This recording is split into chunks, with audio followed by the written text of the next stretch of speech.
Mardi, je vais mourir. Non, je déconne. Mais mon corps sera pas beaucoup plus actif pour autant. Je vais cesser d'être conscient, je vais cesser de ressentir la douleur et je vais même cesser de respirer par moi-même. Rassurez-vous, je parle bien d'une anesthésie générale. C'est l'acte médical lourd le plus pratiqué au monde. Des dizaines de milliers de personnes subissent ça chaque jour et pourtant, on ne sait pas vraiment ce qui se passe. Comment ça fonctionne? Qu'est-ce qui arrive pendant ce moment de coma contrôlé? Est-ce qu'on dort? Est-ce qu'on rêve? Et surtout, comment les médecins sont sûrs à 100% qu'on va se réveiller et pas au mauvais moment?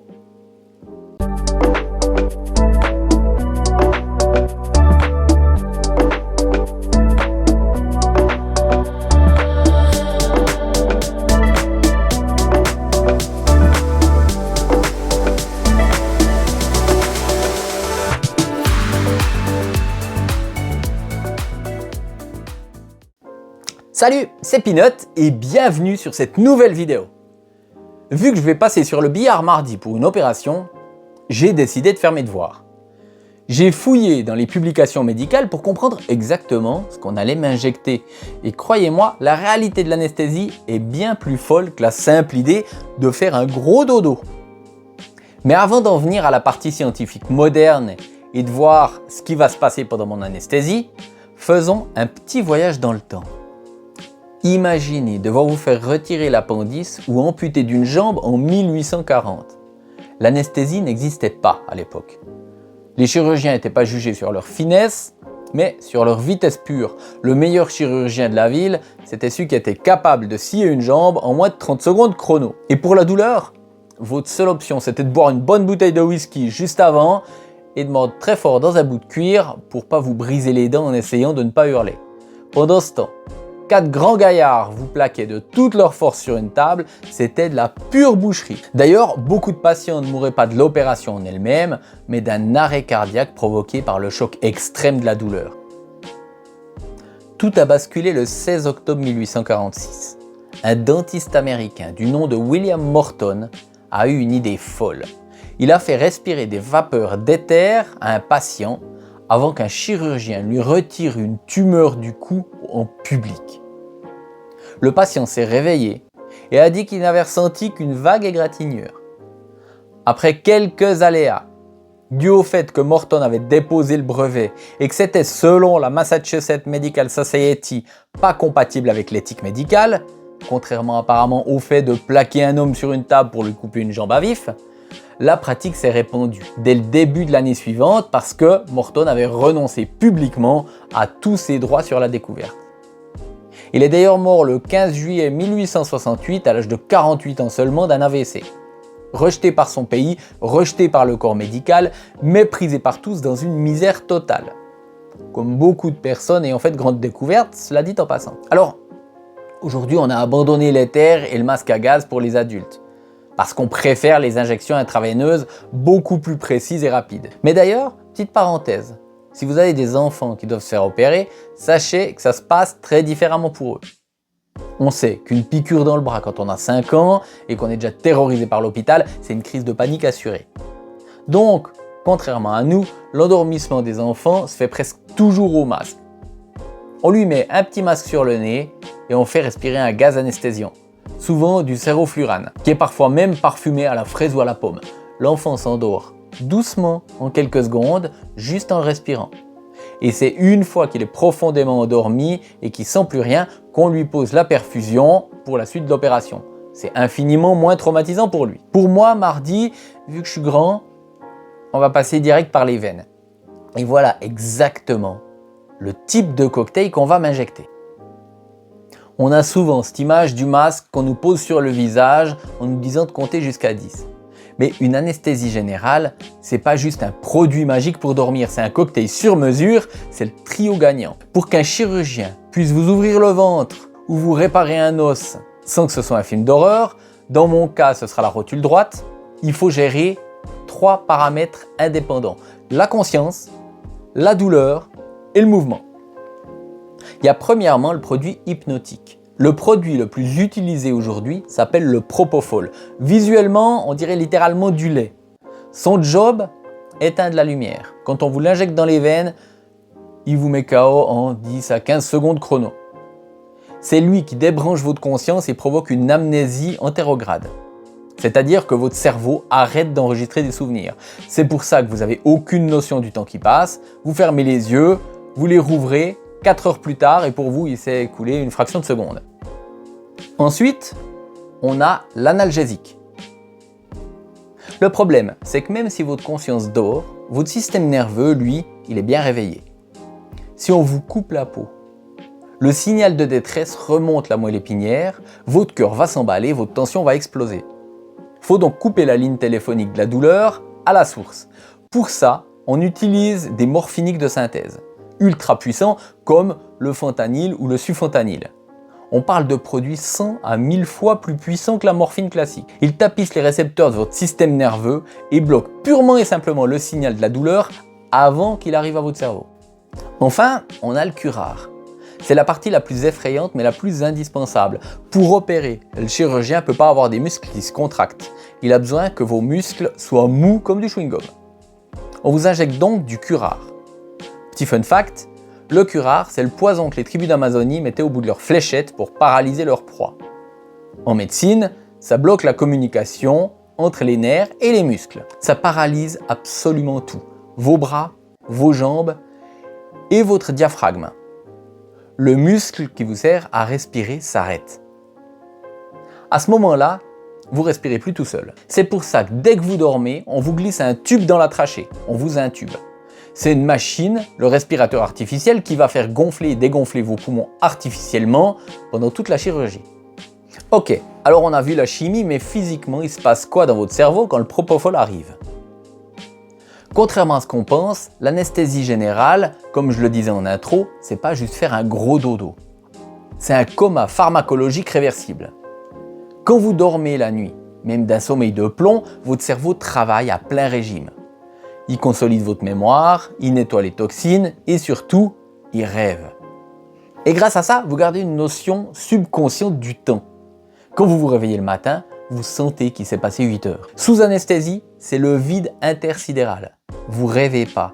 Les rares fois où des patients affirment avoir fait un rêve, c'est en réalité une hallucination qui s'est produite soit dans les 10 secondes de l'endormissement, soit pendant la phase de réveil. Pendant l'opération en elle-même, c'est le néant absolu parce que le propofol fait un truc fou. Il déconnecte littéralement votre cortex préfrontal du reste du cerveau. Et le cortex préfrontal, c'est votre horloge interne. C'est le métronome qui vous permet d'avoir la notion du temps qui s'écoule. Sans cette horloge, le temps s'arrête d'exister pour vous. C'est l'expérience humaine qui se rapproche le plus de l'hibernation totale ou de la mort temporaire. L'anesthésiste met l'interrupteur sur off et quand il remet sur on, que l'opération ait duré 15 minutes ou 10 heures, pour vous, il sera écoulé que quelques secondes. Chimiquement, voilà ce qui se passe. Imaginez que votre cerveau est une discothèque géante. Les neurones, c'est les fêtards qui hurlent pour se parler. Pour que vous soyez conscient, il faut que toutes les zones du cerveau communiquent ensemble à toute vitesse. Le propofol va aller se fixer sur les récepteurs spécifiques appelés les récepteurs GABA. Les GABA, c'est les neurotransmetteurs inhibiteurs du cerveau. C'est le videur de boîte de nuit en quelque sorte. Quand le produit anesthésiant l'active, c'est comme si le DJ baissait le son de la musique petit à petit. Les neurones deviennent hyper polarisés. Une charge électrique négative les empêche de s'activer. La communication entre les différentes zones du cerveau s'effondre. Le cortex frontal se détache donc du cortex pariétal. Puis une zone cruciale s'éteint, le thalamus. Le thalamus, c'est le standard téléphonique de votre cerveau. C'est par là que passe la vue, l'ouïe, le toucher. Une fois le thalamus éteint, plus rien ne rentre. C'est le noir total. Alors, dit comme ça, confier l'interrupteur de sa vie et de sa respiration à des produits chimiques, ça semble terrifiant. Mais c'est précisément là qu'intervient une des personnes les plus importantes de la salle d'opération, le médecin anesthésiste. Pendant que le chirurgien a la tête dans votre genou ou votre appendice, l'anesthésiste, lui, il pilote l'avion. Ses yeux ne quittent pas le scope, ce grand écran de contrôle. Il surveille votre fréquence cardiaque, votre tension artérielle, votre taux d'oxygène et la quantité de CO2 que vous recrachez pour être sûr que la machine respire bien pour vous. Mais la grande angoisse de tout le monde, c'est de se réveiller au milieu. Comment ça se passe si je suis paralysé par le curare? C'est ce qu'on appelle l'éveil péropératoire. C'est le moment où le produit qui vous fait dormir, l'hypnotique, cesse de faire l'effet. Mais où le produit qui vous paralyse, le curare, fonctionne toujours. Résultat, votre cerveau se rallume, vous êtes conscient, vous entendez le bruit du bloc, les chirurgiens qui parlent, et parfois vous commencez à ressentir la douleur. Mais comme vos muscles sont paralysés, vous ne pouvez pas bouger le petit doigt. Vous ne pouvez pas ouvrir les yeux et vous ne pouvez pas hurler pour dire que vous êtes réveillé. Vous êtes prisonnier de votre propre corps. Alors, rassurez-vous, les films dramatisent énormément ce phénomène. Statistiquement, c'est extrêmement rare, on parle d'1 à 2 cas sur 1000 pour les anesthésies générales. Et souvent, c'est que des souvenirs auditifs flous sans douleur. Et surtout, il faut comprendre pourquoi ça arrive. Normalement, c'est pas parce que l'anesthésiste est parti boire un café. Ça se produit majoritairement dans des cas d'urgence vitale extrême. Un polytraumatisé de la route, une grosse hémorragie ou une césarienne en urgence absolue. Dans ces moments critiques, le patient perd beaucoup de sang et sa tension artérielle s'effondre. Si l'anesthésiste lui injecte la dose normale de propofol pour l'endormir profondément, la tension tombe à 0 et le cœur s'arrête. C'est mathématique. Le médecin doit donc faire un choix terrible en une fraction de seconde. En plus, il ne connaît pas forcément les antécédents ou les habitudes. Donc il réduit volontairement l'anesthésie au strict minimum pour maintenir la tension et garder le patient en vie, en acceptant le risque qu'il reprenne un niveau de conscience superficiel. Bref, l'éveil péropératoire, vous l'aurez bien compris, c'est pas un bug cruel de la matrice. C'est souvent le prix microscopique à payer quand une équipe médicale est littéralement en train d'empêcher votre cœur de s'arrêter. Et pour une opération programmée comme la mienne de mardi, où tout va bien, c'est là qu'intervient la technologie pour que ça n'arrive jamais. La technologie empêche ça grâce à un outil incroyable, le capteur BIS, l'index bispectral. C'est un petit patch collé sur votre front qui lit littéralement vos ondes cérébrales en temps réel. Un mini électroencéphalogramme. L'ordinateur analyse vos ondes et donne une note de 0 à 100 à votre conscience. 100, vous êtes parfaitement réveillé. Entre 40 et 60, c'est l'anesthésie chirurgicale parfaite. Vous êtes loin, mais alors très loin. Et si ce chiffre commence à remonter doucement vers 65-70, l'anesthésiste le voit immédiatement sur son écran et bien avant que vous ne repreniez conscience, il rajoute une petite dose d'anesthésiant. Et l'indice redescend à 40. Vous êtes sous surveillance cérébrale constante. L'opération est finie. Le chirurgien a posé ses outils. Qu'est-ce qui se passe maintenant? L'anesthésiste coupe simplement l'arrivée des produits et là, c'est votre corps qui fait le travail. Votre foie et vos reins filtrent votre sang, détruisant les molécules de propofol et de fentanyl. Petit à petit, les récepteurs de votre cerveau se libèrent.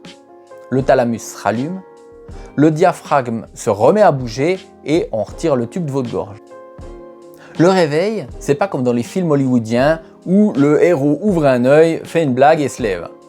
En réalité, on se réveille souvent la tête complètement dans le brouillard. Le cerveau reboot comme un ordinateur. Il y a 2 choses très communes au réveil. Les nausées, les produits chimiques perturbent l'oreille interne et le centre du vomissement dans votre cerveau. Des tremblements intenses, l'anesthésie désactive temporairement l'hypothalamus, le thermostat de votre corps. Vos vaisseaux sanguins se dilatent et vous avez perdu beaucoup de chaleur. Au réveil, votre corps grelotte violemment pour fabriquer de la chaleur. On vous met alors sous des couvertures chauffantes et ça passe très bien. Mais ça va aussi beaucoup dépendre d'une personne à l'autre. Comme je le disais, certains ont des nausées, la tête qui tourne, une confusion passagère. Personnellement, j'en ai déjà eu quelques-unes et je réponds super bien au traitement anesthésique. Je me réveille comme après une bonne sieste. Alors, bien sûr, j'irai pas courir un marathon, d'autant plus que je me fais opérer le genou, mais ça va. Alors, c'est impressionnant, oui. Mais voilà pourquoi je suis étonnamment serein pour mardi. C'est parce que c'est pas de la magie, c'est de la pure chimie. C'est calculé au milligramme près, basé sur le poids, la taille, les traitements médicaux et les antécédents. D'ailleurs, si vous devez subir une anesthésie un jour, j'ai un seul conseil vital à vous donner. ne mentez jamais à votre anesthésiste. Si vous fumez un paquet par jour, si vous fumez du cannabis, si vous buvez 3 verres de vin tous les soirs ou si vous prenez des drogues récréatives, dites-le. Le secret médical est absolu, il ne va pas appeler les flics. Mais par contre, ces substances modifient la façon dont votre foie va métaboliser les médicaments. Un fumeur régulier de cannabis aura besoin d'une dose d'anesthésiant bien plus forte pour s'endormir. Prenez pas le risque d'un mauvais dosage par fierté ou par honte. Soyez honnête et tout ira bien. Allez, il est temps pour moi d'y aller. C'est une procédure de routine. Je suis en de bonnes mains. Merci d'avoir regardé la vidéo. Si vous l'avez appréciée, je compte sur vous pour la liker, pour vous abonner et puis pour activer la petite cloche pour ne pas louper les futures vidéos. Ciao, c'était Peanut. On se retrouve très vite pour une nouvelle vidéo.